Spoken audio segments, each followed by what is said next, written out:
এখানে আসলে মদিনার কামলেওয়ালার দিদার মিলে যায়, এখানে আসলে নবীজির সাথে সাক্ষাৎ হয়ে যায়, এখানে আসলে আপনার মানুষ বান্দা থেকে বন্ধু হয়ে যায়। সুবহানাল্লাহ। এই জন্য বেশি বেশি ওলি আল্লাহর দরবারের মধ্যে আসতে হবে, কি হবে না? আগামীকাল অবরোধ রাখেন, দুনিয়ার সব কাজ কাম 2 ঘন্টা 3 ঘন্টার সময় ওলি আল্লাহর আপন মুর্শিদের দরবারে দেন। এর দ্বারা আমাদের জীবনের গুনাহগুলি মাফ হবে, এর দ্বারা আমাদের মধ্যে সিবগাতুল্লাহ ওয়া মান আহসানু মিনাল্লাহি সিবগা, আল্লাহর রঙে রঙিন হওয়ার সুযোগ হয়ে যাবে। কারণ সুবহানাল্লাহ, কত বড় সৌভাগ্য। বাংলাদেশে আমি বলি আর কি, প্রায় সময় আমাদের ব্রাহ্মণবাড়িয়া কুমিল্লার একটা আঞ্চলিক ভাষা হচ্ছে এই যে কলা গাছ খায় জিরে, দেশটা নষ্ট করছে ফিরে। কলা গাছ বুঝেন তো? জির বুঝেননি? কলা গাছ খায় জিরে, দেশ নষ্ট করছে ফিরে। বাংলাদেশে ফিরের অভাব নাই, অভাব আছে গড়ে গড়ে পিশাব বাংলাদেশে। কিন্তু বরিশাল গৌর নদী, এটা আমি গত এক প্রোগ্রামে আপনাদের মসজিদের প্রোগ্রামে বলেছিলাম, গৌর নদীর এক প্রোগ্রামে গেলাম। তা আমার ওইখানে একটা খানকা শরীফ আছে বরিশাল গৌর নদীতে। তো ওইখানে যাওয়ার পর আমাকে প্রায় বলে, হুজুর আপনি যে আসেন, একজন পীর সাহেব খুব সমালোচনা করে, তাকেও আজকে দাওয়াত করছি। আমি বলছি ভালো হয়েছে তো। তখন সে আসছে পরে, তার আমি বললাম আজকের কি কয় মাগরিবের জামাতের ইমামতিটা আপনি করবেন। এই কথা বলার পর থেকেই সে চিন্তা করতেছে কোন ভাবে, কোন সুযোগে আমার সামনে থেকে চলে যাবে, কোন সুযোগে আমার সামনে থেকে চলে যাবে। কিছুক্ষণ পরে আমার এক ভক্ত বলল, বাবা চলে গেছে তো, হুজুর চলে গেছে। কি হয়েছে? ওই পীর সাহেব তো নাই। আরে কেন নাই? আপনি একটু শুনেন। তখন আমাকে মোবাইল থেকে দেখাইলো আর কি, ভিডিও করা। ওই পীর সাহেব নামাজ পড়াইতেছে, আলহামদুলিল্লাহ রাব্বিল আলামিন, মানে কি নাই, ওয়াক্তিরিল কুরআনা তারতিলা, কুল হুয়াল্লাহু আহাদ, আবার কুল হুয়াল্লাহু আহাদ, অর্থের বেষ্টম হয়ে গেল না? তার মধ্যে কোরআন সহি নাই, অথচ আল্লাহ বলেছেন ওয়াক্তিরিল কুরআনা তারতিলা, তোমরা সহি শুদ্ধভাবে কোরআন তেলাওয়াত করো। অথচ আপনাদের কত বড় সৌভাগ্য, আপনারা এমন একজন মুর্শিদ পেয়েছেন, এমন একজন পীর পেয়েছেন, শুধু তিনি কোরআনের সহি আলেমই নয়, একজন ডক্টর এবং একজন প্রাচ্যের অক্সফোর্ড যাকে বলা হয় ঢাকা ইউনিভার্সিটির প্রফেসর, একজন ভালো জ্ঞান সম্পন্ন আলেম। আলহামদুলিল্লাহ বলে। কোরআন শরীফের মধ্যে যেই কথাটা আল্লাহ বলেছেন, ইল্লা লিয়াবুদুন আও লিয়ারিফুন, তোমরা মারিফত অর্জন করো। শরীয়তের এলেম এবং মারিফতের এলেমের সমন্বয়ে ইমাম মালিক রাহমাতুল্লাহ আলাইহি মেরকাতের মধ্যে উল্লেখ আছে, ইমাম মালিক রাহমাতুল্লাহ আলাইহি বলেন, যেই ব্যক্তি শরীয়তকে ছেড়ে দিল সে কাফের হয়ে গেল, যেই ব্যক্তি মারিফতকে ছেড়ে দিল সে ফাসিক হয়ে গেল, যেই ব্যক্তি উভয়ের সম্মত, উভয়টাকে সমন্বয় করে নিল, সেই ব্যক্তি আল্লাহওয়ালা হয়ে গেল। সুবহানাল্লাহ। এই দুই এলেমের সমন্বয়ে আপনাদের মহান মুর্শিদ কেবলা প্রফেসর ডক্টর হাসানুল হাদি পীর সাহেব কেবলা আপনাদেরকে তরিকতের তালিম দিচ্ছেন। ভণ্ডামির কোনো সুযোগ নাই এখানে, আছে? দেখেন এখানে প্রত্যেকটা দরবারের মধ্যে মহিলারাও আসে, এখানে মহিলারাও আসছেন, কিন্তু কোথায় আছেন এটা উনি ভালো জানেন, বা যারা জানেন ভালো তারা জানেন। পর্দার একটা ব্যবস্থা করে দেওয়া হয়েছে, অর্থাৎ ওনারা উপরে আছেন, আপনারা নিচে আছেন। পর্দার একটা সুন্দর ইসলামের যেই আজকে অনেক দরবারের মধ্যে পর্দার বিধান ফরজ একটা কাজ, পর্দার বিষয় একটা ফরজ কাজ নাই, শরীয়তের বালাই নাই। শরীয়ত এমন ভাবে দরবারগুলি চলতেছে বাংলাদেশে, অনেক দরবারগুলি যেটা ইসলাম তাদেরকে দরবার কেন, পীর বললে অপরাধ হয়ে যাবে। তাদেরকে যদি পীর বলে সম্বোধন করা হয় তাহলে পীর জাতির কলঙ্ক হয়ে যাবে। এই জন্য আপনাদের সৌভাগ্য, ওয়াকুনু মা'আস সাদিকিন, আপনারা ওলি আল্লাহর মহান একজন আলেম দ্বীনের সোহবতের মধ্যে এসে নিজেদেরকে আল্লাহওয়ালা হিসাবে তৈরি করার চেষ্টা করতেছেন। এখানে প্রতি সপ্তাহ 3 দিন মনে হয় তালিম হয়, ঠিক না? বৃহস্পতি শুক্র শনি, আমি জানি যেগুলি প্রতি সপ্তাহে 3 দিন। বাংলাদেশের অনেক দরবার আছে, দেখবেন। আমি হক্কানি সকল দরবারদেরকে আমি 100 বার সালাম জানাই এবং আমি 100 বার তাদের কাছে কি কয় আপনার শ্রদ্ধা ভরে স্মরণ করি। কিন্তু এই যে সিস্টেমটাই 3 দিন, প্রতি সপ্তাহে 3 দিন, 3 4 12 দিন, প্রত্যেক মাসের 12 দিন আপনাদেরকে ক্লাস করানো হয়। আমি তো দেখি হুজুর আপনাদেরকে ক্লাসের মতো করে আলোচনা করেন, ক্লাসের মতো করে সবক দেন। আর এই সবকটা পাওয়ার অনেক তকদিরের বিষয়। পীরের দরবারে যাইবেন, গিয়াসের হাদিয়া দিবেন মুড়া অঙ্কের, হুজুর আসসালামু আলাইকুম, হুজুর কেমন আছেন কথাটাও জিজ্ঞাসা করার সুযোগ থাকে অনেক দরবারের মধ্যে। কি আছে না নাই? কেমন আছেন এই কথাটা জিজ্ঞাসা করার, আসসালামু আলাইকুম, আল্লাহু আকবার, আল্লাহু আকবার, আল্লাহু আকবার। পীর সাহেব কেবলার আগমন, পীর সাহেব কেবলার আগমন, তরিকায়ে মুহাম্মদিয়া জিন্দাবাদ, জিন্দাবাদ, জিন্দাবাদ, তরিকায়ে মুহাম্মদিয়া জিন্দাবাদ, জিন্দাবাদ। এই জন্য মাশাআল্লাহ, মাশাআল্লাহ,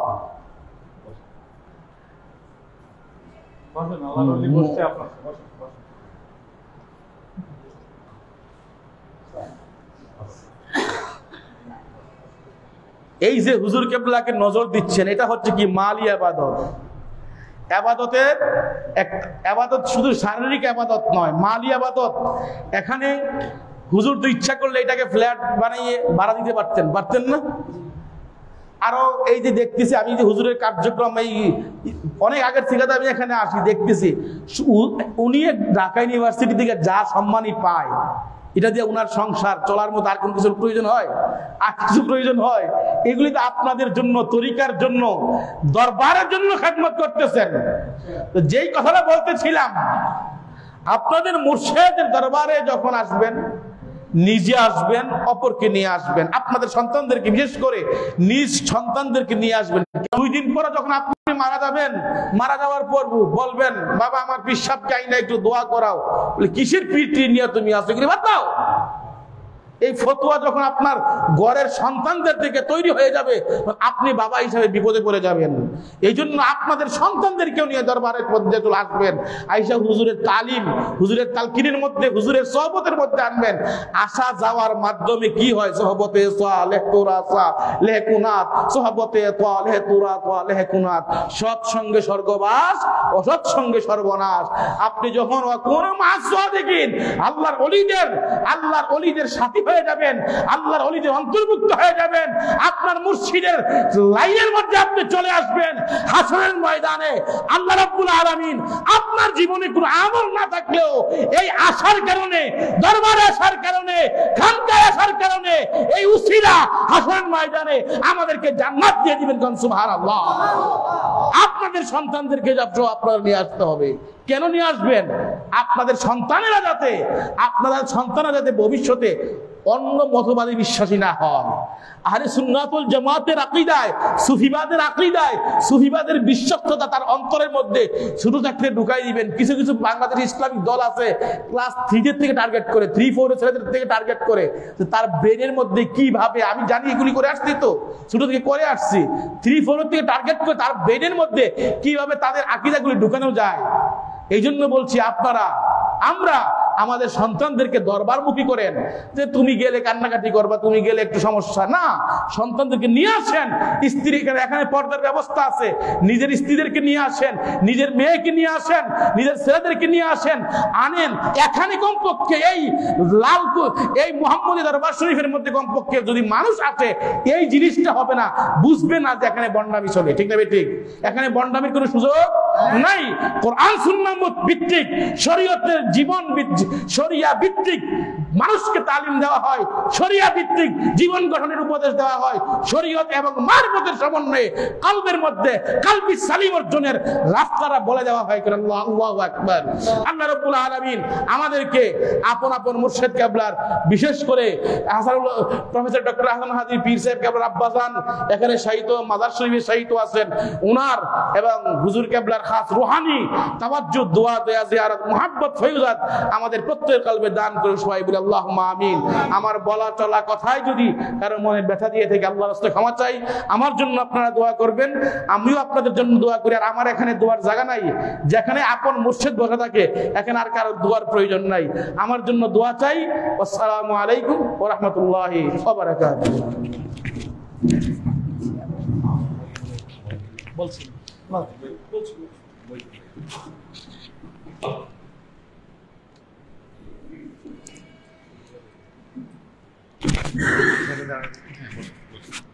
আমরা আল্লাহর কাছে শুকরিয়া আদায় করি যে আমাদের খাস করে আল্লাহ আদি মুর্শিদ আমাদের মধ্যে আসছেন। আল্লাহ দরবার আমরা ইন্তজারে ছিলাম এবং ইন্তজারটা একটা আমলের মধ্যে পরিবর্তিত হয়ে তাদের বক্তব্য থেকে জানলাম, আর আমরা আমাদের বলি আল্লাহ আদি মুর্শিদের বক্তব্য থেকে ইনশাআল্লাহ প্রাইমারি লেভেলে জেনেছি যে বলি আল্লাহ আদি মুর্শিদের যদি সহবতের জন্য বসে থাকা ইন্তজার করো সেটা সবার মধ্যে নির্ভর হবে এবং ওনার চেহারার যে রূপ সেই নূরের দরকারে যদি আপনার অনুভব করতে পারেন তাহলে আপনি কামিয়াব। আমরা সেই জন্য এখানে আসি দরবারে মোহাম্মদীতে আমাদের একটা আদর্শ লক্ষ্য যেখানে হুজুর পাক সাল্লাল্লাহু আলাইহি ওয়াসাল্লামের খাস তাফসীরটা দেওয়া হয় এবং সেটার জন্য আমরা এখানে ইন্তজার করতে থাকি এবং সেটা পেয়ে যেন ধন্য হতে পারি। হুজুরের কাছে কাজ দেওয়া চাই, আমরা কাছে কাজ কামনা করি। বলি আল্লাহ হাজুর সাথে খিদমত এবং দরবারে খেদমত করতে করতে মুসলমান হিসেবে কবরে যেতে পারি কিন্তু আচার বিদায় নিতেছি। ইসলাম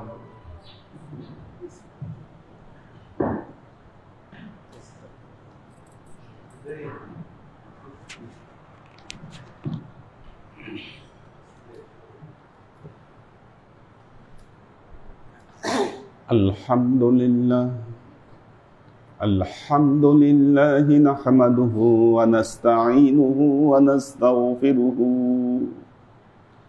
ونؤمن به ونتوكل عليه ونعوذ بالله من شرور أنفسنا ومن سيئات أعمالنا من يهد الله فهو المهتدي ومن يضلل فلن تجد له وليا مرشدا فنشهد أن لا إله إلا الله وحده لا شريك له ونشهد أن سيدنا وسندنا ونبينا محمدا صلى الله عليه وسلم الذي أرسله الله بالحق بشيرا ونذيرا وداعيا إلى الله بإذنه وسراجا منيرا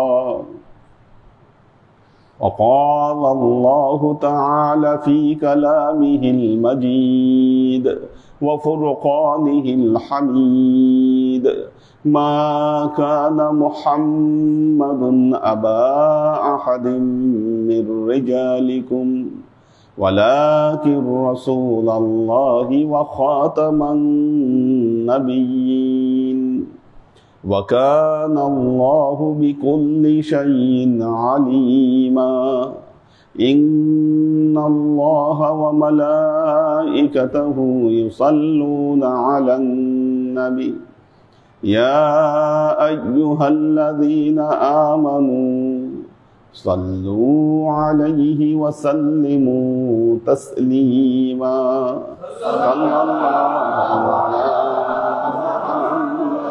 صلى الله عليه وسلم صلى الله على محمد صلى الله عليه وسلم صلى الله على محمد صلى الله عليه وسلم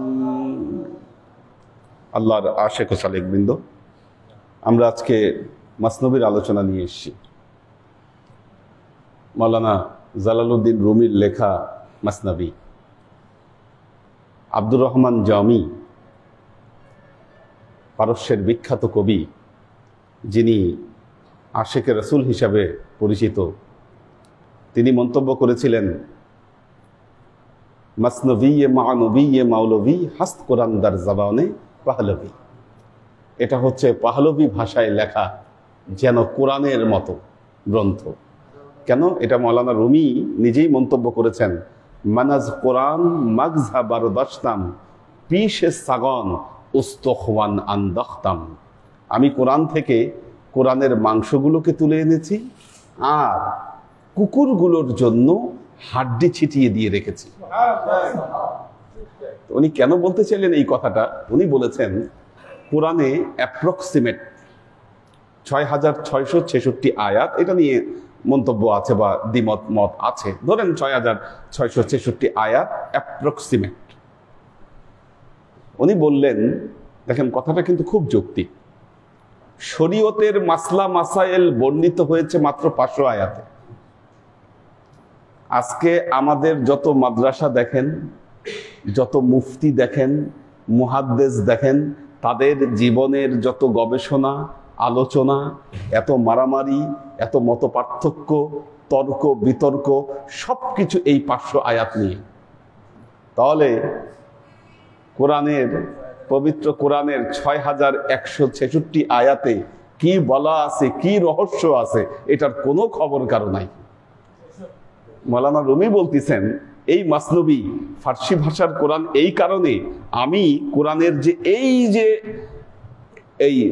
5666 আয়াত, 166 আয়াত, আমি এটাকে আমার মাসনবীর মধ্যে নিয়ে আসছি।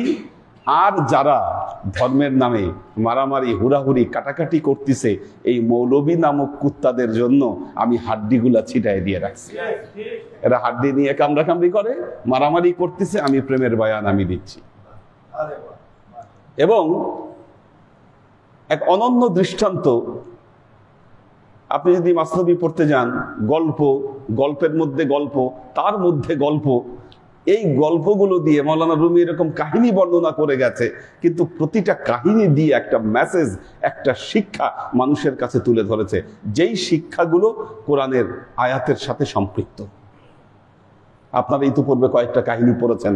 প্রথম কাহিনী আমরা যেটা পড়েছিলাম, বাদশা আর বাদীর কাহিনী। এখন বাদশা বাদীর কাহিনী শুনলে মনে হবে যে এর মধ্যে তো আসলে কি থাকতে পারে। একজন বাদশা বনে গেল, যাওয়ার পর সেই বনের মধ্যে একটা কানিজ দেখলো। কানিজকে দেখে তার খুব ভালো লাগলো, কানিজকে তুলে এনে রাজদরবারে নিয়ে আসলো। কিন্তু রাজদরবারে আসার পরেই কানিজ অসুস্থ হয়ে পড়ল। বাদশা তো এশক মহব্বতের জন্য নিয়ে আসে তাকে, সে আর বাদশার সাথে মহব্বত করে না, অসুস্থ হয়ে পড়ল। অনেক হাকিম বৈদ্য অনেক কিছু ডেকে নিয়ে আসলো, কিন্তু কেউ কানিজকে সুস্থ করতে পারে না। পরে রাজা স্বপ্নে দেখলো যে এর পরদিন একজন বিজ্ঞ হাকিম আসবে, সেই পারবে কানিজের রোগ সারাইতে। ঠিক এরপর দিন বাদশা দেখলেন যে একটা কানিজ তার রাজদরবারের দরজায় দাঁড়িয়ে আছে। একজন হাকিম, উনি নিয়ে গেলেন, বৃদ্ধ লোক। উনি বললেন, যদি ওকে সুস্থ করতে হয় তাহলে আমাকে এই কানিজের সাথে কথা বলতে হবে। বাদশা ওই হাকিম কানিজের সাথে কথা বললেন, বলে বুঝতে পারলেন সে যখন বনে ছিল এক স্বর্ণকারের সাথে তার প্রেম ছিল, মহব্বত ছিল। যেহেতু তাকে রাজদরবারে নিয়ে আসে, স্বর্ণকারের সাথে তার বিচ্ছেদ তৈরি হয়েছে, এই জন্য সে অসুস্থ হয়ে পড়েছে। হাকিম বললেন, আমি তোমাকে তোমার স্বর্ণকারকে এনে দিব। বাদশাকে বললেন, বাদশা আমি যা বলবো তা আপনাকে করতে হবে। ওই স্বর্ণকারকে চাকরি দিয়ে রাজদরবারে নিয়ে আসলো বাদশা। যখন রাজদরবারে নিয়ে আসলো, কানিজ স্বর্ণকারকে দেখেই তার মন ভালো হয়ে গেল, সুস্থ হয়ে গেল। এখন তার আর আগের মতো অবস্থা নাই, সে এখন সুস্থ। এখন হাকিম কি করলো, খাবারের সাথে এই স্বর্ণকারকে বিষ মিশিয়ে দেওয়া শুরু করলো। এই বিষযুক্ত খাবার খেতে খেতে স্বর্ণকার কি হলো, তার চেহারা মলিন হয়ে যেতে শুরু করলো। তো চেহারা তার নষ্ট হয়ে যেতে শুরু করলো। যখন স্বর্ণকারের চেহারা নষ্ট হয়ে গেছে, এখন আর ওই বাদীর স্বর্ণকারকে ভাল লাগে না। তার এশক মহব্বত স্বর্ণকারের উপর থেকে চলে গেল। দেখা গেল বাদী বাদশার প্রেমে ঝুঁকে গেল, বাদশার প্রেমে ঝুঁকে গেল, বাদশার সাথে বাদীর প্রেম হয়ে গেল। একটা নিছক দুনিয়াবী কাহিনী, কিন্তু মাওলানা রুমি এর ব্যাখ্যা দিয়েছেন যে এখানে বাদশা হলো স্রষ্টার সিম্বল, বাদী হলো বান্দা সালেক, যে বাদীকে ধরে নিয়ে আসলো। স্বর্ণকার হলো দুনিয়া, আর হাকিম হলো মুর্শিদ। একজন মুর্শিদ যতক্ষণ পর্যন্ত সালেকের কাছে, সালেকের হৃদয়ে দুনিয়াকে কুৎসিত ভাবে উপস্থাপন করতে না পারবে, ততক্ষণ পর্যন্ত ওই সালেক আল্লাহর প্রেমী হতে পারবে না। কি চমৎকার কাহিনীর আদলে কি একটা শিক্ষা দিয়ে দিলেন যে দুনিয়াকে ত্যাগ করো। পবিত্র কোরআনে আল্লাহ অনেক বলেছেন এই কথা। এরপরে আমরা দ্বিতীয় আরেকটি কাহিনী পড়েছি, এক তোতা পাখি, তার মালিক তাকে রেখে বাজারে গেছে, সে তেল সব ফেলে দিয়েছে উড়ে। তো এই জন্য মালিক যখন আসছে, রেগে গিয়ে তাকে এমন এক চর মারছে, তার মাথার চুলগুলা পড়ে গেছে এবং সে কথা বন্ধ হয়ে আছে, তার কথা বলে না সে কারো সাথে। এরকম করতে করতে যখন একদিন এক ব্রাহ্মণ, টাক মাথা ব্রাহ্মণ ওই তার দোকানে আসে, আসার পর তোতা পাখি ব্রাহ্মণকে দেখে সে তখন তার মুখে কথা ফুটছে, কিরে বাবা, তুমি কি আমার মতো তেল ফালাই দিছিলা? তোমার মাথার চুল এরকম নাই কেন? তোমার মাথার চুলও পড়ে গেছে কেন? তারপরে ওই ব্রাহ্মণ বলল, কারে পকন রকি আস আস খুদ মাগির গারচে মনাদ্দার নবেশতালে শির ও শির। বলতিছে, খালি নিজের মতো মিল দেখলেই তুমি মনে করো না যে এই দুইটা সমান। এবং বলতিছে ফার্সিতে, শির মানে দুধ, শির মানে বাঘ। দুধ মানুষ খায়, বাঘ মানুষকে খায়। তো মৌলানা রুমি মেসেজ দিলেন, অলিয়া উলিয়াদেরকে দেখলে সাধারণ মানুষের মতোই মনে হয়, কিন্তু তাদেরকে সাধারণ মানুষ গণ্য করো না। করে পকন রকি আস আস খুদ মাগির গারচে মনাদ্দার নবেশতানে শির ও শির। অনেক উদাহরণ দিচ্ছেন মৌলানা রুমি। তারপরে বলতেছেন যে কারণ এটা একসাথে মনে করা যাবে না কেন? সাধারণ মানুষ তাদেরকে বুঝতে আসলে ব্যর্থ হয়। এবং দেখা যায় মৌলানা রুমি এটাও বলছেন যে মোল্লা মৌলবী আর আল্লাহর বলি এই দুটো সমান না। কেন? মৌমাছি আর ভ্রমর একই ফুল থেকে মধু সংগ্রহ করে, কিন্তু দেখা যায় মৌমাছি ওই ফুলের রস নিয়ে মধু বানায়, আর ভ্রমর একই ফুলের রস নিয়ে বিষ বানায়। ঠিক তেমনি আল্লাহর ওয়ালি আর এই মোল্লা মৌলবী দুই দলই কোরআন নিয়ে কাজ করে, কিন্তু আল্লাহর ওয়ালিরা কোরআনের রস দিয়ে মানুষের কাছে প্রেম বিলায়, আর ওই মোল্লা মৌলবী গুলা মানুষের কাছে বিষ বিলায়। কি চমৎকার মেসেজগুলো। তারপরে আমরা আরেকটা কাহিনী পড়েছি, আমরা মুসা আলাইহিস সালামের কাহিনী পড়েছি, হযরত মুসার কাহিনী আমরা পড়েছি, যে হযরত মুসা যাচ্ছেন রাস্তা দিয়ে, এক রাখাল যাচ্ছে হেঁটে হেঁটে। এখন রাখাল বলতেছে যে আল্লাহ, এতদিন তোমার ইবাদত বন্দেগী করলাম, এত তোমারে আমি একদিনও দেখলাম না। আল্লাহ, যদি আমি তোমাকে দেখতাম, আমি তোমার মাথার চুল আশ্রয় দিতাম, আমার ছাগলের দুধ দোয়ায়া আল্লাহ আমি তোমারে খাওয়াইতাম, আমি তোমার জুতা সেলাই করে দিতাম। এইভাবে বলতেছে। হযরত মুসা আলাইহিস সালাম পাশ দিয়ে যাচ্ছিলেন, এই কথা উনি শুনলেন। শুনে উনি ভীষণ রেগে গেলেন, বললেন, বেটা বেয়াদব, আল্লাহ কি তোর মাথার চুল আশ্রয় দেওয়ার জন্য বসে আছে? তুই আল্লাহর তোর ছাগলের দুধ তুই আল্লাহকে খাওয়াবি? তুই তো আল্লাহর সাথে শিরক করলি এগুলা কথা বলে। আর আল্লাহ কি জুতা পরে, তুই আল্লাহর জুতা সেলাই করে দিবি? এই কথা শুনে সে রাখাল ভয় পেয়ে গেল, বলল, হুজুর আমাকে মাফ করে দেন, আমি আর কোনোদিন এগুলা কথা বলবো না। যেই না রাখাল গেছে, আল্লাহ হযরত মুসার কাছে জিব্রাইলকে পাঠিয়ে দিয়েছেন। ওহি আমাদ সুয়ে মুসা আজ খোদা বন্দে মা আজ রওজে মা কর দি জুদা। আল্লাহ বললেন, জিব্রাইল তুমি গিয়ে মুসাকে বলো। কি করলো মুসা? আমার বান্দাকে আমার মহব্বত থেকে জুদা করে দিল। তু বারাইয়ে ওয়াসাল কারদান আমাদি না বারাইয়ে ফাসাল কারদান আমাদি। আল্লাহ মুসাকে ধমক দিলেন, মুসা তুমি আমার বান্দার সাথে আমার মিলন ঘটানোর জন্য এসেছো, বিচ্ছেদের জন্য আমি তোমাকে পাঠাই নাই। মাযহাবে ইশক আজহামে মাযহাব জুদা আস, মাযহাবে ইশক রাহবারে খোদা আস। প্রেমের মাযহাব সমস্ত মাযহাব থেকে ভিন্ন। যখন একজন মানুষ প্রেমিক হয়ে যায়, তার রাহবার হয়ে যান স্বয়ং আল্লাহ। প্রেমিকের রাহবার স্বয়ং আল্লাহ। যখন এইভাবে মুসা আলাইহিস সালামকে ধমক দিল, মুসা আলাইহিস সালাম চিন্তা করলেন, হইলটা কি? এক রাখাল রে আমি কথা একটু বাধা দিলাম, আর আল্লাহ আমার উপর এমন খেপে গেল। সে দৌড়ে ওই ইয়াকে বের করছে, রাখালকে বের করছে, গিয়ে বলতেছে, আজ আদাবো তারতিব মাজু হার চেমি খাত দেলে তাঙ্গাত বগু। তোমার কোনো আদবের দরকার নাই, তারতিবের দরকার নাই, তোমার মনে যা চাচ্ছিল তুমি বলো। এখন ওই রাখাল বলল, হুজুর আমার আর আল্লাহকে দেখারও দরকার নাই, আমার ছাগলের দুধ আল্লাহরে খাওয়ানোরও দরকার নাই, ওনার মাথা আশ্রয় দেওয়ারও দরকার নাই, আমার সাথে আল্লাহর কি সম্পর্ক আমি বুঝে গেছি। আমার কথায় বাধা দেওয়াতে আল্লাহ তার নবীকে ধরে বসছে, তার মানে আমার সাথে আল্লাহর একটা বিরাট রিলেশন আছে। কি রিলেশন? আল্লাহ আমার কথা আল্লাহর কাছে পৌঁছে যায়, আল্লাহ তার নবীকে আবার ওই ফেরেশতা পাঠায় তার নবীকে ধরছে, তার মানে তো বিশাল ব্যাপার। আমার আর দরকার নেই, আমি বুঝে গেছি আল্লাহর সাথে আমার কি সম্পর্ক। এই যে প্রেম, ইশক, মহব্বত। আপনারা জানেন বেলালকে, হযরত বেলালকে সাহাবীরা আল্লাহ নবীর কাছে এসে বিচার দিয়েছিল, চ্যালেঞ্জ করেছিল। এটাও মাসনবীর এক জায়গায় বলেছেন মাওলানা রুমি, এই ঘটনা নিয়ে এসেছেন। এসে বলতেছে বেলাল আজানে গলত আজান দেয় বেলাল, কারণ ওনার উচ্চারণ ঠিক মতো হয় না। শিন উচ্চারণ করতে গেলে আশহাদু আল্লাহকে বলতে গেলে আফহাদু আল্লাহ বলে ফেলে, যেহেতু ওনার জিভকে পুড়িয়ে দিয়েছিল কাফের। আল্লাহ নবী বললেন, ঠিক আছে, তোমরা যেহেতু বলছো, মুয়াজ্জিন পরিবর্তন হলো কি, নতুন মুয়াজ্জিন, সুললিত কণ্ঠে আজান দেয় মুয়াজ্জিন। একদিন, 2 দিন, 3 দিন আল্লাহ জিব্রাইলকে পাঠাই দিচ্ছে আমার নবী মুহাম্মদ মুস্তাফা সাল্লাল্লাহু আলাইহি ওয়াসাল্লামের কাছে। আল্লাহ জানতে চাইলো, জিব্রাইল তুমি গিয়ে আমার বন্ধুকে জিজ্ঞাসা করো আজকে 3 দিন কেন মসজিদে নববীতে আজান হয়। বেলাল, আল্লাহ নবী বললেন, আমি 5 ওয়াক্ত নামাজ হয়েছে, আমি শুনেছি, আজান হয়নি মানে? আজান তো হয়েছে।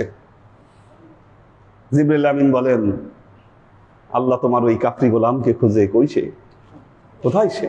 সে আজান না দিলে তো আল্লাহর দরবারে আজান পৌঁছায় না। কি চমৎকার! অর্থাৎ মহব্বত যখন হয়ে যায়, যাই বলে না কেন বান্দা সেটাই কবুল হয়ে যায়।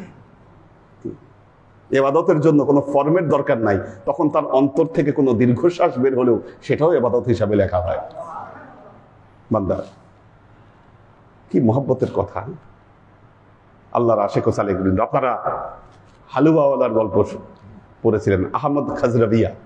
আরেক মজার কাহিনী, একটু ব্রেন স্টর্মিং করছি, আপনাদের রিভাইশন দিচ্ছি আর কি, পেছন থেকে কি কি পড়লেন আপনারা এই পর্যন্ত। তো এগুলো সব মস্তবির কাহিনী, এগুলো ওনাদেরকে পড়ানো হয়েছে মস্তবি থেকে। তো আহমদ খাজরাবিয়া একজন আল্লাহর ওয়ালি। তো তিনি খালি মানুষের থেকে টাকা ধার করছেন আর মানুষের পিছনে ব্যয় করছে, নিজের জন্য কিচ্ছু করে নাই। টাকা নিছে মানে যখন টাকা আসছে হাতে তখনও মানুষকে খাওয়াইছে, টাকা না থাকলে ধার করে মানুষকে পর্যন্ত খাওয়াইছে। এই টাকা ধার খরচ করে সে একটা খানকাও বানাইছে। এরকম বানাইতে বানাইতে তার ঋণ হয়ে গেছে প্রায় 450 দিরহামের মতো ওনার ঋণ হয়ে গেছে। এখন উনি খুব অসুস্থ, যখন মৃত্যু শয্যায় পড়ছে তখন সব পাওনাদাররা খবর পাইছে আহমদ খাজরাবিয়ার অবস্থা খুব খারাপ। এখন সবাই এসে ওনার ঘরে ভিড় করছে পাওনাদাররা, যে আমার পাওনা দাও। এখন আহমদ খাজরাবিয়া বললেন, আচ্ছা তোমরা তো আসছো, ভালো কথা, তাহলে বসো। এখন ওনার যে খাদেম বললেন, এই যে এরা আসছে এখন, তাহলে এদের তো এখন মেহমানদারি করা দরকার, কি করা যায়? তখন শুনলো যে পাশে বাইরে দিয়ে একটা বালক হালুয়াওয়ালা যাচ্ছে, বলতেছে এই হালুয়াওয়ালাকে ডেকে নিয়ে আসো। হালুয়াওয়ালাকে ডেকে নিয়ে আসলো, তার ভান্ডে যত হালুয়া ছিল এই হালুয়া সবাইকে খাওয়াই দিল। খাওয়াই দেওয়ার পর এখন হালুয়াওয়ালার ওই হালুয়ার দাম আসছে 10 দিরহাম। এখন হালুয়াওয়ালা যখন ওই বাচ্চা যখন তার বিল চাইছে, পাওনা চাইছে, তখন তো আহমদ খাজরাবিয়া বলতেছে আমার কাছে টাকা নাই, তোমার টাকা কেমনে দিব এখন? এইটা শুনে তো ওই বাচ্চা কান্নাকাটি শুরু করে দিছে, ভয়াবহ কান্নাকাটি শুরু করছে। এখন যারা আসছিল তারা সব রইস লোক, যে কেউ চাইলে ওই 10 দিরহাম দিয়ে দিতে পারত। কিন্তু মাওলানা রুমি বলতেছেন যে আল্লাহর ওয়ালিরা মানুষের মনে প্রভাব বিস্তার করতে পারে। আহমদ খাজরাবিয়া এই প্রভাব বিস্তার করলেন, কেউ যেন এর পাওনা টাকাটা না দিয়ে দেয়, কেউ যেন পাওনা টাকা না দিয়ে দেয়। আর এইদিকে বিলাপ শুরু করলো এই বাচ্চা, যে তার হালুয়া সে বানায় আনছে, ঘরে না ফিরতে পারলে তাকে মেরে ফেলবে, এই করবে সেই করবে, সে বিলাপ শুরু করে দিয়েছে। বিলাপের এক পর্যায়ে চতুর্দিকে এই খবর ছড়ায় পড়লো, পাওনাদাররা তার বাসায় হানা দিয়েছে। তখন কি করলো, যারা দয়াবান লোক ছিল আহমদ খাজরাবিয়াকে চিনত, তারা সবাই মিলে কিছু হাদিয়া জোগাড় করে আহমদ খাজরাবিয়ার বাসায় পাঠিয়ে দিল, যেন উনি ঋণ থেকে মুক্ত হন। টাকাগুলা যখন গুনলেন দেখলেন ওখানে 450 দিরহাম আছে, যেটা সবার পাওনা। ওই জায়গায় আবার আলাদা করে 10 দিরহাম রাখা আছে, ওই ব্যাগের একটা পাশে 10 দিরহাম আবার রাখা আছে, ওটা আলাদা, এই বাচ্চার বিল। যখন ওই টাকা বের করলো, সবার টাকা সবাইকে বুঝাই দিল, সবাই এই দৃশ্য দেখে অবাক হয়ে গেল, যেটা কিভাবে সম্ভব হলো। ওনার লোন যত, ঠিক সেই পরিমাণ টাকাই চলে আসলো। ঘটনা কি? আহমদ খাজরাবিয়া তখন ব্যাখ্যা করলেন যে দেখো, এই বাচ্চাকে টেনে এনে আমার কাঁদানোর উদ্দেশ্যই ছিল, ও যদি না কাঁদতো আল্লাহর রহমতের দরিয়ায় ঢেউ উঠতো না। চোখের পানি যখন ফালাইছে, আল্লাহর রহমতের দরিয়ায় ঢেউ উঠে গেছে, আর আল্লাহ নিজে স্বয়ং এটার সমাধানের জন্য আল্লাহ সমাধান করে দিয়েছে। এই জন্য কাঁদো, কাঁদলে মানুষ যত অন্তর চোখের পানি ফেলবে, কি হবে? তার দোয়া, তার হাজত আল্লাহ কবুল করবে। আল্লাহর আশিক ও সালেহ মেসেজ, কি সুন্দর মেসেজ দিচ্ছেন। আমরা শেষ যে জিনিসটা আমরা পড়েছিলাম, আরেকটি ঘটনা, সেটা হলো হযরত ঈসা আলাইহিস সালামের যখন ঈসাই ধর্ম আসলো পৃথিবীতে, তখন ইহুদি ধর্ম এই পৃথিবীতে ছিল। এটা আমাদের সমসাময়িক সময়ের জন্য খুব গুরুত্বপূর্ণ। পৃথিবীতে ছিল তখন ঈসাই ধর্ম। আজকে 10:30 পর্যন্ত যতদূর আলোচনা করা যায়, তো ঈসাই ধর্ম তখন পৃথিবীতে ছিল। ইহুদিরা চায় না ঈসাই ধর্ম পৃথিবীতে প্রচার হোক। এখন কি করা যায়? ইহুদিরা বসে পরামর্শ করল যে ঈসাই ধর্মকে নষ্ট করতে হবে। পরামর্শে এই ফলাফল আসলো যে ঈসাই ধর্মকে নষ্ট করতে গেলে আমাদের মধ্যে থেকে কাউকে ঈসাই ধর্মের মেন্টর তৈরি করতে হবে। আর মেন্টর তো এমনি হবে না। মেন্টর হতে গেলে প্রথমে যেটা করতে হবে, সে একজন ইহুদি, একজন খ্রিস্টান অনুরাগী হিসাবে ইহুদিদের বিরুদ্ধে সে কি করবে? সে আন্দোলন করবে, সংগ্রাম করবে, জিহাদ করবে। আর এই জিহাদের শাস্তি হিসাবে আমরা তাকে নির্বাসন দিব। তাহলে মানুষের মনে আর এর ব্যাপারে কোনো সন্দেহ থাকবে না। একেবারে আমাদের সমসাময়িক যে পরিস্থিতি দেখেন, আজকে প্রায় 700 বছর আগে মৌলানা জালালউদ্দিন রুমি এই ঘটনার অবতারণা করে দিয়ে গেছেন যে ইহুদিরা কি করতে পারে। তখন তো খালি ইহুদিরা করছে, এখন তো ইহুদি খ্রিস্টানরা মিলে করতেছে আমাদের বিরুদ্ধে। তো ঠিক সেরকমই তাদের একজনকে সেট করলো, করে সে খ্রিস্টান ধর্মের খুব অনুরাগী, খ্রিস্টান রাজার বিরুদ্ধে সে সংগ্রাম ঘোষণা করলো, যার ফলে রাজা তাকে নির্বাসনে দিয়ে দিল। আর যখনই নির্বাসনে দিল, দেওয়ার পরে তার ভক্তবৃন্দ তখন বাড়তে শুরু করলো, লোক সমাগম হতে শুরু করলো। তার প্রথম মিশন সাকসেস। দ্বিতীয় মিশন হিসাবে সে যেটা করতে শুরু করলো, তার ভক্তদের মধ্যে এক একজনকে এক এক মেসেজ দিতে শুরু করলো। একজনকে বলল ধর্মের মূল ভিত্তি হলো এই কাজ, আরেকজনকে তার ঠিক বিপরীত কাজটা বলল, এটা হচ্ছে ধর্মের মূল ভিত্তি। এরকম 10 জনের কাছে সে বিপরীত বিপরীত 10টা বিষয়, ধর্মের 10 রকম শিক্ষা সে দিল। গেল তার দ্বিতীয় মিশন। তৃতীয় মিশন ছিল সে হঠাৎ করে একদিন সে গায়েব হয়ে যাবে, পালায়ে যাবে। আর গায়েব হয়ে গেলে সবাই মনে করবে আল্লাহ যেমন হযরত ঈসাকে উপরে তুলে দিছে, একেও মনে হয় ঠিক তেমনি সে আসমানে চলে গেছে। পূর্ব প্ল্যান অনুযায়ী সে একদিন ওখান থেকে পালায়ে গেল। পালায়ে যাওয়ার পরে তার ভক্তদের মধ্যে থেকেই বলা বলি করতে শুরু করলো যে সেও মনে হয় আল্লাহর কাছে এরকম চলে গেছে। সে গায়েব হয়ে যাওয়ার পরে তার ভক্তরা তাই মনে করলো সে মনে হয় হযরত ঈসার মতো সে চলে গেছে। কিন্তু তার পরবর্তী যেটা শুরু হলো, ওই যে 10 জনকে 10 রকম শিক্ষা দিয়েছে, দিনের মধ্যে তার গ্যাঞ্জাম শুরু হয়ে গেল। ও বলতেছে না উনি বলছে ধর্ম এই, আরেকজন বলতেছে না উনি বলে গেছে ধর্ম এই। এইভাবে তাদের মধ্যে দল উপদল তৈরি হয়ে ঈসাই ধর্মের মূল ভিত্তি পৃথিবী থেকে শেষ হয়ে গেল। এই জন্য আল্লাহ নবী যাওয়ার মাত্র 570 বছরের মধ্যে ঈসাই ধর্মের কোয়ালিটি শেষ হয়ে গেল, এই খ্রিস্টানদের, এই ইহুদিদের এই ষড়যন্ত্রের কারণে। আজকে আমরা যে বাস্তবতার মুখামুখি। আজকে ইহুদি খ্রিস্টানরা মিলে আমাদের মধ্যে বড় বড় আলেম মেন্টর তৈরি করেছে, যারা এসে স্ববিরোধী বক্তব্য দিচ্ছে। এরা সালাউদ্দিন আইয়ুবীর বদনাম করে, মৌলানা রুমির বদনাম করে, আব্দুল কাদের জিলানী রহমতুল্লাহ আলাইহির বদনাম করে, খাজা মঈনুদ্দিন চিশতি রহমতুল্লাহ আলাইহির বদনাম করে। কি কারা করছে? এই আমাদের, ওনারা ইয়াজিদের পক্ষে সাফাই গায়, রহমতুল্লাহ আলাইহি বলে, আবার বলে ইমাম হোসাইনি ভুল করছে, ইয়াজিদ ভুল করে নাই। এদের তৈরি গ্যাং। আমরাও তাদেরকে মেন্টরস হিসাবে আমরা মানছি, এবং বাস্তবতা এই, আজকে এদের দলে লোক বেশি, এদের কাছে সব আছে, তাদের কাছে ব্যাংক আছে, তাদের কাছে বিমা আছে, হসপিটাল আছে, শক্তি আছে, ফাউন্ডেশন আছে, অর্থ আছে, সবকিছু তাদের হাতে। কোথায় যাবেন? ঠিক তারই বাস্তবতায় হেকায়াতে পাদশাহে জহুদে দিগার দার হালাকে দিনে ঈসা সাই মি নেমুদ বলতিছে, ওই ঘটনার পর আরেকজন বাদশাহ বের হলো, যেই বাদশাহ কি করলো?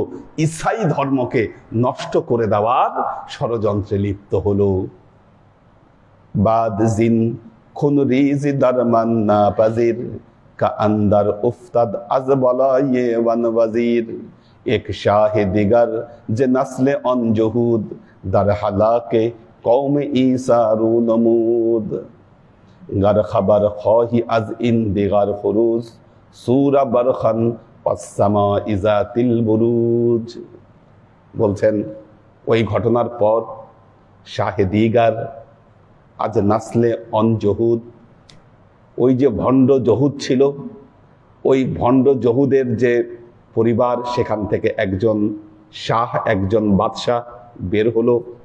দার হালাকে কওমে ঈসা রু নমুদ, সেও কি করলো? ঈসাই ধর্মকে নষ্ট করে দেওয়ার সংকল্পে লিপ্ত হলো। এবং তিনি বলছেন, গার খাবার খাহি আজ ইন্দিগার খুরুজ সূরা বরখান অসসামা ইজাতিল বুরুজ। সূরা বুরুজ, সূরা বুরুজ, সূরা বুরুজের মধ্যে যে কাহিনী এসেছে, বললেন ওই বাদশার কর্মকাণ্ড যদি বুঝতে চাও, বুঝতে চাইলে কি করো? পবিত্র কোরআনের সূরা বুরুজ তোমরা পড়ে দেখো। ইন্নাল্লাযীনা ফাতানুল মুমিনিনা ওয়াল মুমিনাত সুম্মা লাম ইয়াতুবু ফালাহুম আযাবু জাহান্নাম ওয়া লাহুম আযাবুল হারিয়া। বলছেন তাদের কোনো দোষ ছিল না। কি দোষ ছিল? একমাত্র তারা আল্লাহর উপর ঈমান এনেছিল, এই জন্য তাদেরকে অগ্নিকুণ্ডে নিক্ষেপ করা হয়েছিল। সূরা বুরুজের কাহিনী। এই যে অত্যাচার নেমে এসেছিল, অত্যাচার নেমে এসেছিল, যে কষ্ট তাদের উপর নেমে এসেছিল, এর একমাত্র কাজ ছিল, কারণ ছিল তারা আল্লাহর প্রতি তারা ঈমান এনেছিল। দেখেন মাওলানা জালালউদ্দিন রুমি এই যে ঘটনাটা বলছেন, তিনি এই যে শাহ ঈসাই ধর্ম থেকে মানুষকে নষ্ট করার জন্য একটা অগ্নিকুণ্ড প্রজ্বলন করল। বললেন যারা দিনে ঈসাইয়ের পরিবর্তে আমাকে যারা খোদা না মানবে, তাদেরকে অগ্নিকুণ্ডে নিক্ষেপ করব, অগ্নিকুণ্ডে নিক্ষেপ করব তাদেরকে।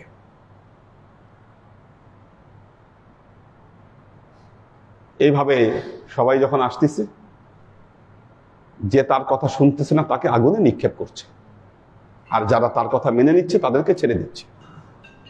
এইভাবে ছাড়তে ছাড়তে এক মহিলা তার বাচ্চা নিয়ে বাদশার সামনে হাজির করা হয়েছে।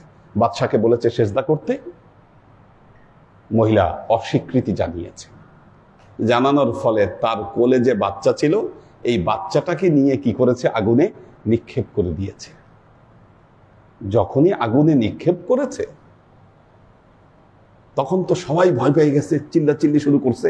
আর ওই মহিলা তখন প্রস্তুতি নিয়েছে ওই লোককে সেজদা করবে।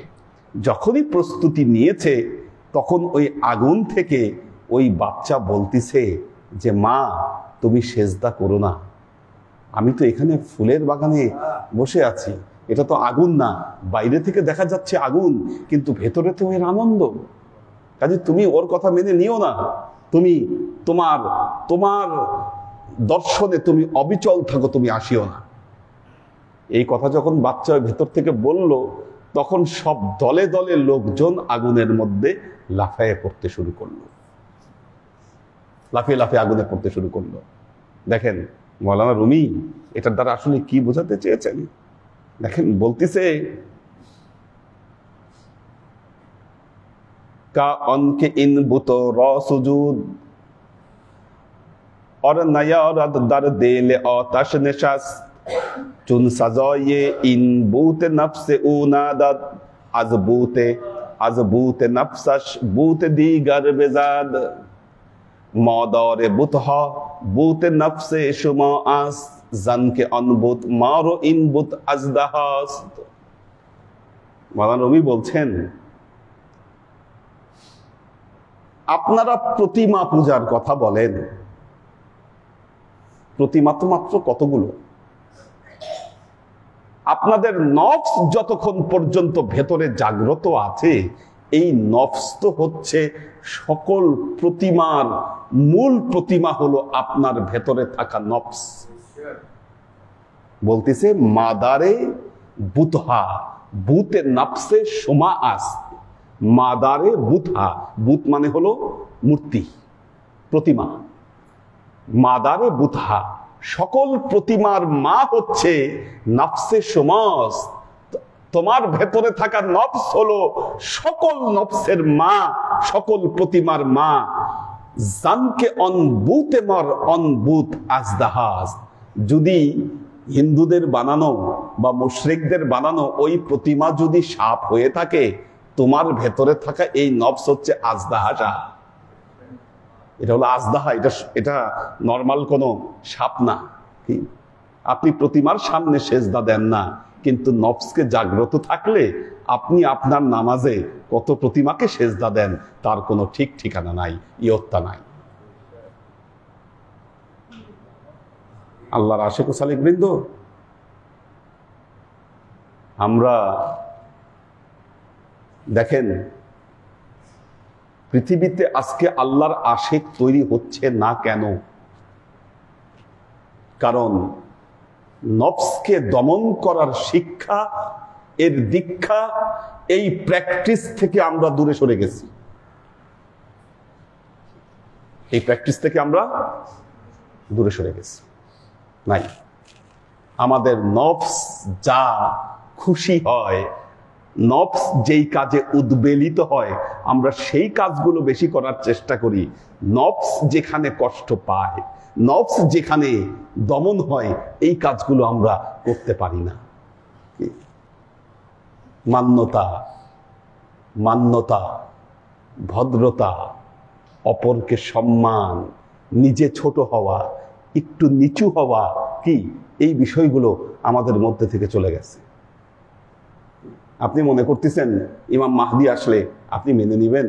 কি আপনি যদি অপর মানুষকে সম্মান করতে না পারেন, শ্রদ্ধা করতে না পারেন, আপনি কিভাবে চিন্তা করছেন ইমাম মাহদি আসবে, সেখানে আপনি তাকে মেনে নিতে আপনার নফস আপনাকে বাধা দিবে না? এত সহজ? আমরা দুনিয়াবি দুঃখ কষ্টকে আমরা ভোগ করতে চাই না, কিন্তু পবিত্র কোরআনের প্রতিটা সূরা মুমিনদের ব্যাপারে বলতেছেন, মুমিনদেরকে দুঃখ কষ্ট ভোগ করতে হবে, মুমিনদেরকে। এটাই মুমিনের পরীক্ষা, মুমিনের জীবন। কারণ মুমিনের জন্য কখনোই এই দুনিয়া ফুলের বাগান নয়। এটা ফুলের বাগান নয় মুমিনের জন্য।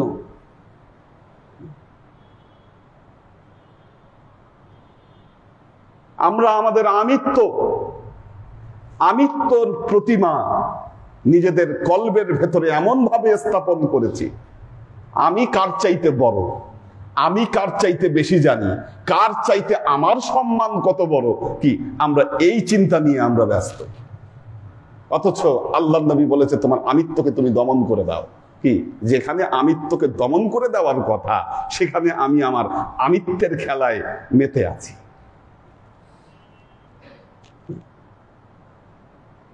সুফি দরবেশদের এই লাইনে সবার আগে আসা উচিত। অবশ্যই এই যে আজকে পীর সাহেব যারা আছেন নিজেদের মধ্যে যোগাযোগ হয় না কেন? কারণ হলো কে কার চেয়ে বড়। আমরা এর আগে চিন্তা করি যে না কে কার চেয়ে, কার সম্মান কার চাইতে কতটুকু বেশি, কিন্তু নবীর আদর্শ তো এটা ছিল না। সবার কাছ থেকে সবার শেখার কিছু আছে। আল্লাহর নবী বলেছেন দোলনা থেকে কবর পর্যন্ত জ্ঞান অর্জন করো, এটা নবীর কথা। আর আমি বলতেছি আমি সব জানি। বাবা কি অবস্থা! তার মানে আপনি সব জেনে গেছেন, কলসি ভরে গেছে, ওটা তার ভরার কোনো উপায় নাই। তাহলে আল্লাহ নবী যে বলছেন যে কবর পর্যন্ত জ্ঞান অর্জন করো, আপনি যদি সব জেনেই গিয়ে থাকেন আপনার তো জ্ঞান অর্জনের পথ বন্ধ। শিখবেন কোত্থেকে? আল্লাহর আশিক ও সালেক বৃন্দ, এই আমিত্বকে দমন না করা পর্যন্ত আপনারা মনে করছেন মুসলমানদের পুনরুত্থান হবে? কি মুসলমানদের পুনরুত্থান হবে তো এক নেতৃত্বের আন্ডারে। নেতৃত্বের আন্ডারে পুনরুত্থান হবে মুসলমানদের। আপনি আপনার যিনি সিনিয়র আপনি তাকে মানতে পারেন না। কেউ আপনাকে কোনো উপদেশ দিতে গেলে আপনি মুখ ভ্যাংচায় বলেন বেশি বুঝে আমার চেয়ে। এই যে স্বভাবগুলো দিনে দিনে মান্যতা, এগুলো আমাদের মধ্যে থেকে আরো চলে যাচ্ছে। আপনি কষ্ট সহিষ্ণু না। সাধনা এত সহজ জিনিস। আমি ইয়াংদেরকে বলবো ওনাদের থেকে শিখো।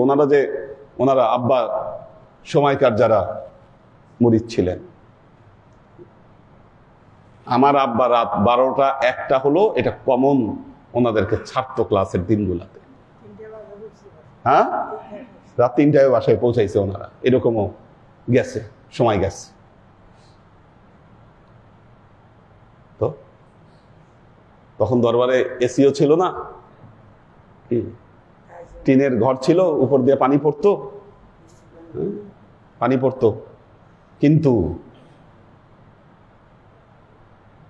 নফসের কি নফসকে কিছু ভোগ দিবেন এই উপায় ওই সময় ছিল না।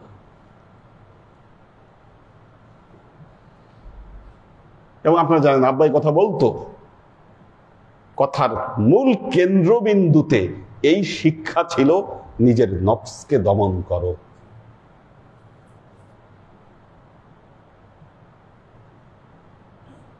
অলিয়া উলিয়াদের দরবারে গেলে আমরা কিছু পাইতে যাই, কি পেতে চাই?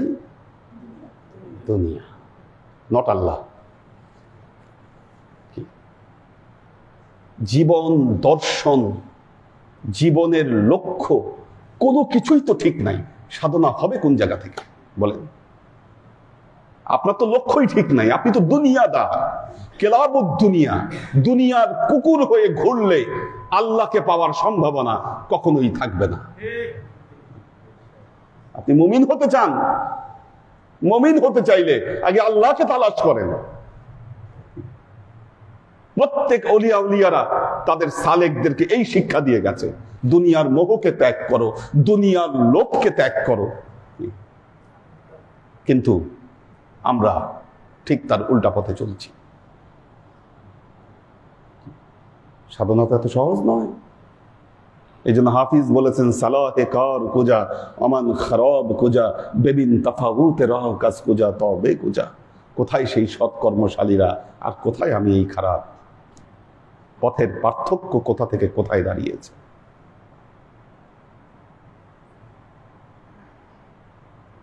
আল্লাহর আশিক ও সালেক বৃন্দ, একটা জিনিস মনে রাখবেন, যেদিন আপনি আপনার নফসের দাসত্ব থেকে মুক্ত হতে পারবেন সেদিন আপনি স্বাধীন হলেন। যে ব্যক্তি তার নফসের গোলামি করে সে পদে পদে গোলামি করবে, সে আজন্ম গোলাম হয়ে থাকবে। সে তার গোলামি থেকে সে কোনোদিন মুক্ত হতে পারবে না। যদি সত্যি স্বাধীনতা লাভ করতে হয়, স্বাধীন হতে চান, নিজেকে শৃঙ্খল থেকে আপনি মুক্ত করতে চান, আগে নফসের শৃঙ্খল থেকে আপনাকে মুক্ত করতে হবে, না হলে আপনার মুক্তি মিলবে না। এই অবস্থায় যদি আপনি মারা যান, আল্লাহ না করুক, আল্লাহর দরবারে প্রমাণিত হবে আপনি আল্লাহর গোলামি না, আপনি আপনার নফসের গোলামি করেছেন।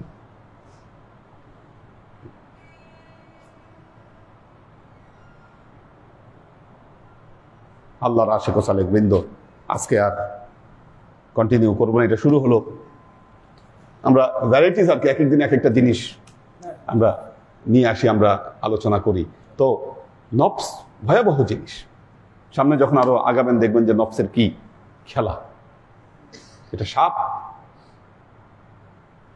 এবং নফসকে যখন মানুষ দমন করতে চায়, দুনিয়াটা তার কাছে জাহান্নামের মতো মনে হয়, আগুনের মতো মনে হয়, কিন্তু এই আগুনের অন্তরালে অনন্ত সুখ আপনার জন্য অপেক্ষা করছে। অনন্ত সুখ আপনার জন্য অপেক্ষা করছে। আপনি হ্যাপিনেস খুঁজেন, কোথায় হ্যাপিনেস খুঁজেন? দুনিয়াবি। দেখেন, আপনাদের সময় আর আমাদের এই জেনারেশন বহুত পার্থক্য, বহুত পার্থক্য। ডিজিটাল যুগের যে বিস্তার, ঈমান আমল ঠিক রাখা অনেক কঠিন হয়ে দাঁড়িয়েছে আমাদের জন্য।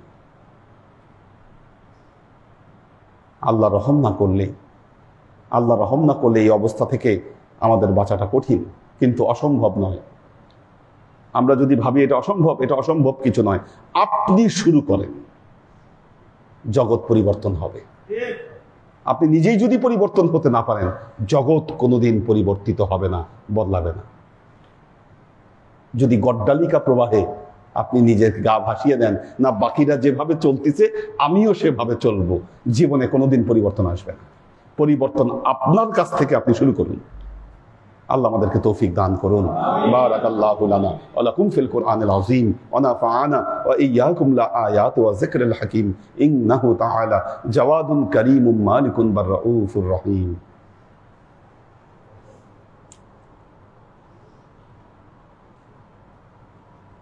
শামীম আরা, সুমাইয়া নহিন দিশা, মাহফুজুল হক উজ্জ্বল, সিরাজগঞ্জ থেকে আবু হুরায়রা হানজালা, নাজিমুদ্দিন ভাইয়ের ফ্যামিলি আছেন, একে আজাদ, সৈয়দ আমরিন শরীফ,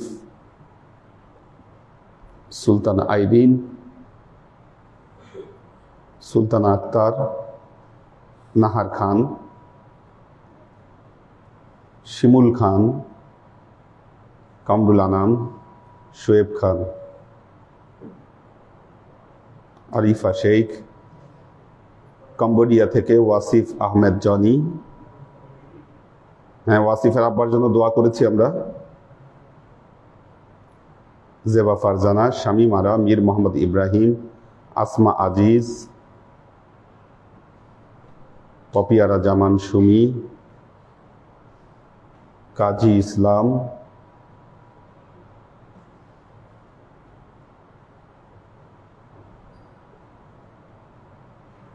কবির হোসেন, আফসানা রাহাত, মোহাম্মদ মিজান, মুস্তাহিদুল মাহিন, নুরুল ইসলাম ফরিদপুর ভাই আছেন, ওনার জ্বর 5 দিন ধরে দোয়া চেয়েছেন, ফরিদপুরে নুরুল ইসলাম ভাই।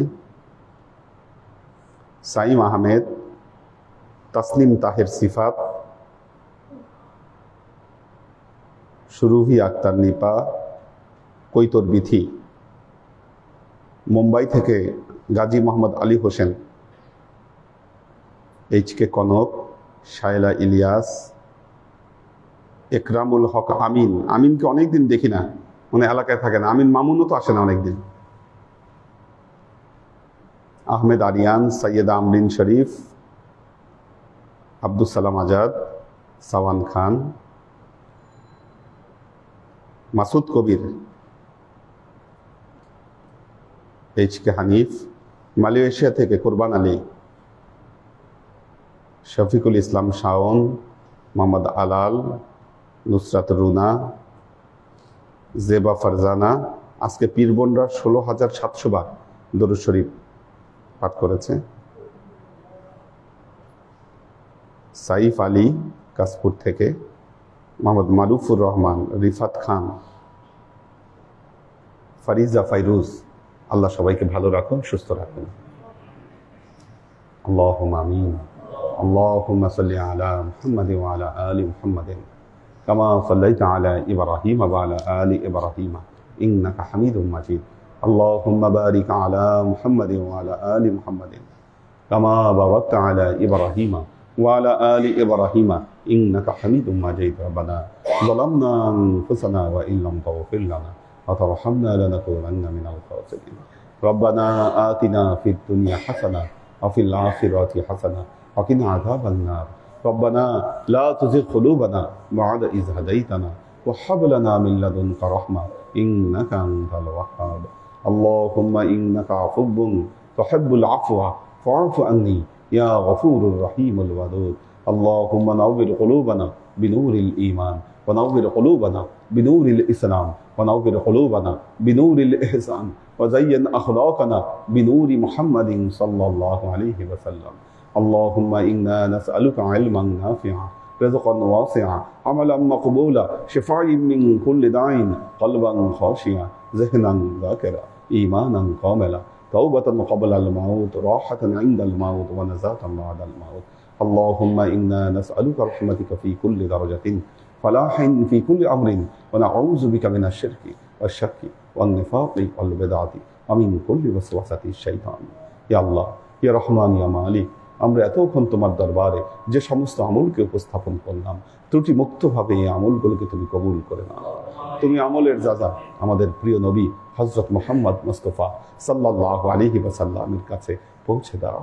আল্লাহ, আমাদের নবীর পরিবারবর্গের কাছে তুমি এর যাজাকে পৌঁছে দাও।